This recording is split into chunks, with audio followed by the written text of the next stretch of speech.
Assalamu alaikum warahmatullahi wabarakatuh. Walaalayaal kusoo dhawaada channelkeena Walaalaha Media. Waa sidii aan hore idinku sheegnay barnaamijkeena imtixaanaha ahaa ee wada sheekaysiga oo aan idinku tiragalnay maalmo binaan idin soo jeedino.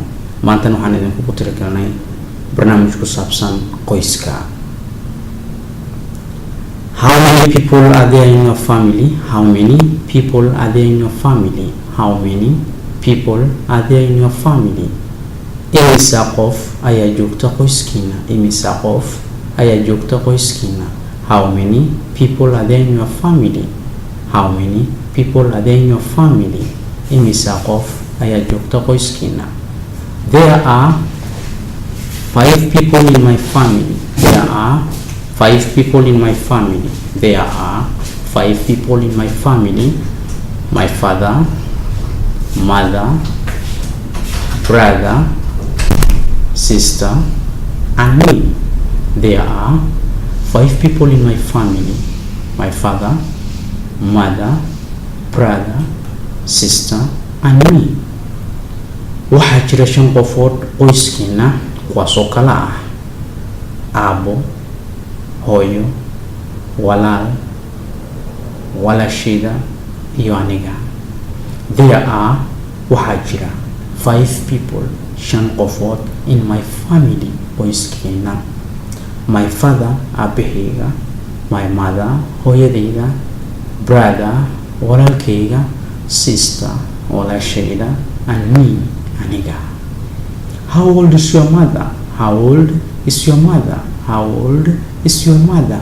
How old is your mother? How old is your mother? Imisa ayay jirtaa hooyada? Ama hooyada imisa ayay jirtaa? Ama da'deeda waa meeqa? She is 40 years old. She is 40 years old. 1 year younger than my father. 1 year younger than my father. Hooyadaydu waa 40 sano jir. Hooyadaydu waa 40 sano jir. Waxa ay 1 sano ka yar tahay aabahayga. She is 40 years old. Ayadu waa 40 sano jir. 1 year younger than my father. 1 sano ayay ka yar tahay aabahayga. What does your father do? What does your father do? What does your father do? What does your father do? What does your father do? Aabahaagu muxuu qabtaa? Aabahaagu muxuu qabtaa? My father is a doctor. My father is a doctor. My father is a doctor. My father is a doctor. My father is a doctor. My father is a doctor. My father is a doctor. He works in the hospital. He works in the hospital. He works in the hospital. My father is a doctor. Aabahaygu waa dhakhtar. He works waxa uu ka shaqeeyaa in the hospital. Isbitaalka. Aabahaygu waa dhakhtar. Waxa uu ka shaqeeyaa isbitaalka. My father is a doctor. He works in the hospital. Haddaba walaalayaal, haddii aad ka hesheen casharadeenna waa idin sii socon doonaan. Maalin walba waa idin soo dhigi doonaa inta aan ka ahayn Khamiista iyo Jimcada. fadlan ka faa'iidaysi wacan.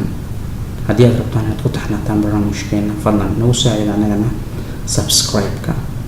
haddii aad taqaan qof u baahan casharadana fadlan share si ay u gaaraan qofkaas. ilaan adiga haddii aadan u baahnayn qof u baahan ayaa jiro oo aan ka gaarin goobaha waxbarashada. waad mahadsantihiin.